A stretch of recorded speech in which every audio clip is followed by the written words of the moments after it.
Near a great forest, there lived a poor woodcutter, his wife and his 2 children, a boy named Hansel and a girl named Gretel. They were very poor and had very little to bite or sup.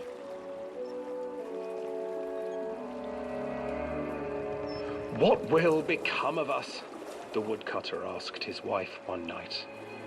"I tell you what, husband, we will take the children into the thickest part of the forest tomorrow and abandon them there." "No, my wife, I cannot do that," said the man. "Then we will all 4 starve, you fool." Hansel and Gretel overheard their parents talking, and Gretel began to weep. "Do not fret, Gretel," Hansel said.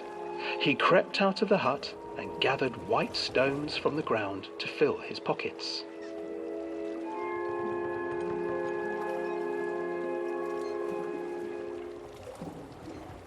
The next morning, the woodcutter leads the children into the forest.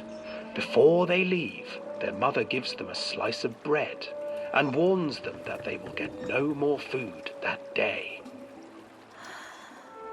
Clever Hansel leaves a trail of white stones behind them as they pass into the woods. When their father leaves them, the children wait a while, then follow the trail back to their parents' house.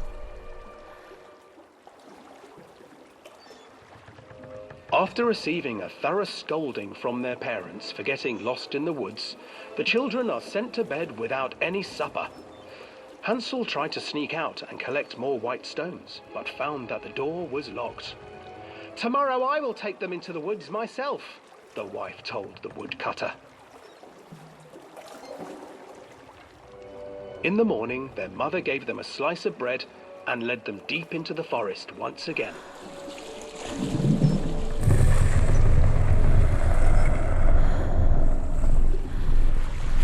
Hansel broke his bread into pieces and left a trail of breadcrumbs to lead them safely home. But hungry-eyed birds snatched up the breadcrumbs and his trail was destroyed.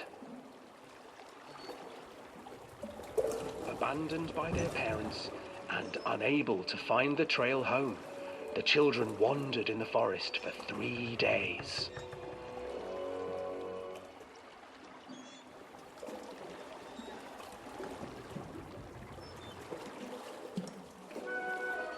The children stumbled into a clearing with an exceedingly strange house.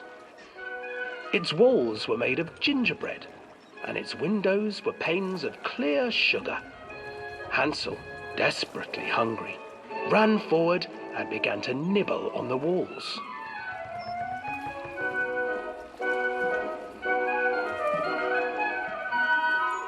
"Nibble, nibble, little mouse. Who is nibbling at my house?" An old woman emerged from the house, sniffing the air and peering around with cloudy eyes. "Oh, you dear children, who brought you here? Just come in and stay with me. No harm will come to you." But Hansel and Gretel stayed back, for the old woman reminded them of their cruel mother. "Come, children, don't be afraid. I have something for you."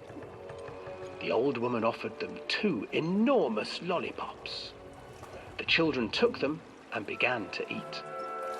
"You see, nothing to fear here. Come inside," the old woman urged, and the children, still licking their sweets, followed.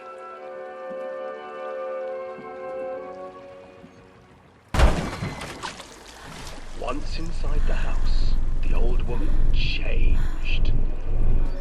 She stuffed Hansel into a cage and put Gretel to work, sweeping and cleaning her hut. "Your brother will make a good mouthful," the old witch told Gretel. "Once he is fattened up, I shall feast upon him."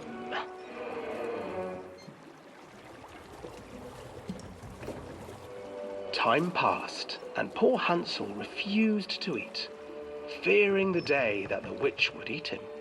The witch, for her part, grew impatient. "Today I will cook and eat your brother, Gretel. Climb inside and light the oven." But Gretel pretended not to understand.